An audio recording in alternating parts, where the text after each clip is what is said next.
listening to what your new potential partner is saying rather than the background conversations.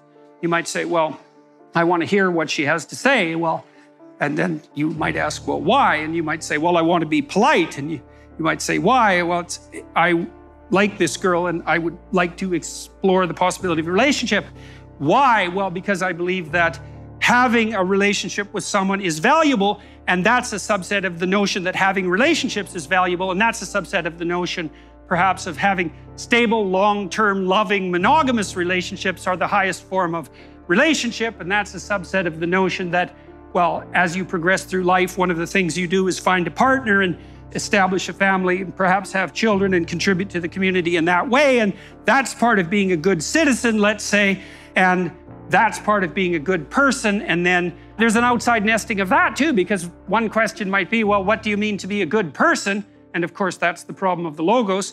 And the answer to that would be something like, well, I want to be the proper mediator between possibility and actuality such that the best possible actuality can be manifested by the possibility that I confront. And every bloody thing you do, everything you see, is either nested in a unified hierarchy like that, or it's not. So let's say, what happens if it's not? Well, we actually know what happens if it's not. And let's say you're not unified psychologically in your value orientation.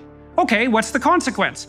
Well, entropy. That's the first consequence. It's like, are you doing one thing, which you know what you're doing and can commit yourself to and can actually undertake, or are you so confused that you need to do 15 things at the same time? And you don't know which of them is most important.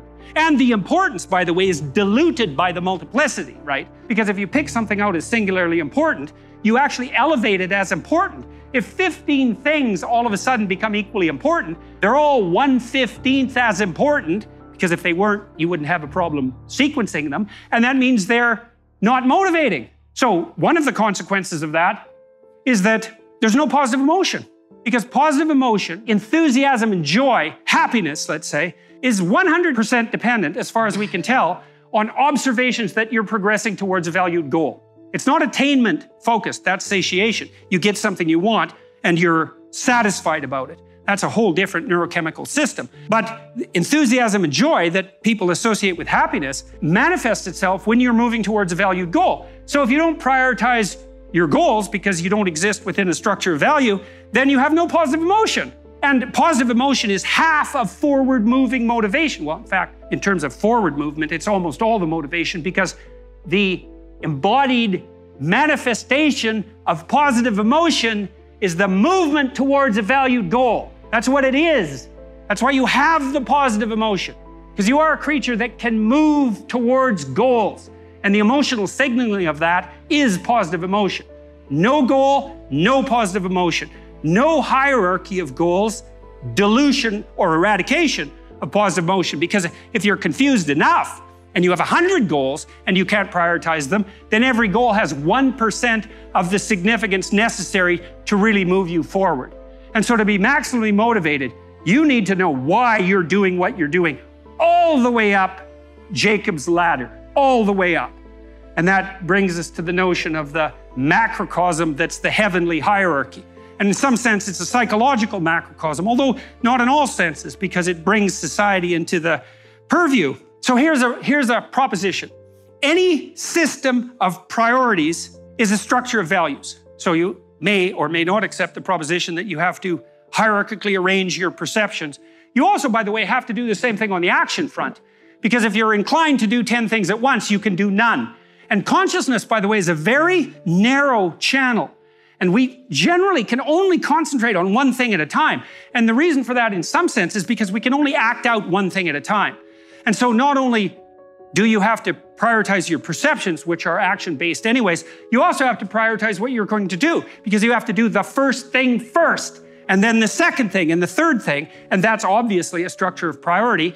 And a structure of priority is a structure of comparative value, and a hierarchical structure of comparative value is an ethic. And so what that means, as far as I can tell, and this is something, if it's true, is that we cannot see the world except through an ethic. And I mean that literally as well as metaphorically. You literally cannot see the world or act in it. You cannot perceive the world except through a hierarchical structure of value, which is an ethic. And so then I would say, and here's something else to chew on for like 20 years, a story is a verbal description of a hierarchy of perceptual and action prioritization. And the reason that we're so attracted to stories is because it's so difficult to perceive and act in the world that we're hungry at the level of soul for a narrative that represents to us a hierarchical ethos that we could embody as a model for emulation. And so that's what our stories are. They're models, they're ritual models for emulation, most fundamentally.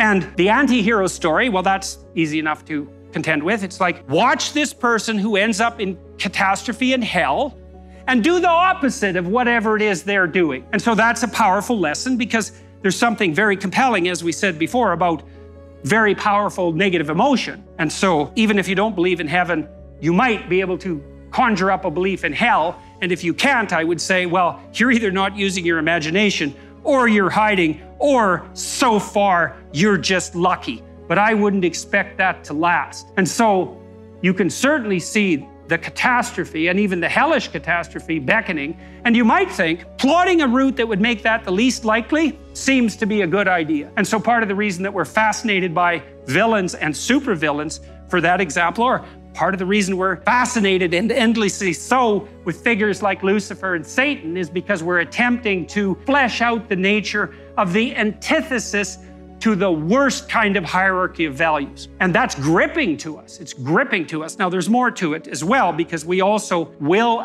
turn our attention to the negative to fortify ourselves against the negative in preparation for confrontation with the negative. And so we can do that through use of fiction. And that's what we're doing, for example, at least in part, when we do such strange things as amuse ourselves with horror films.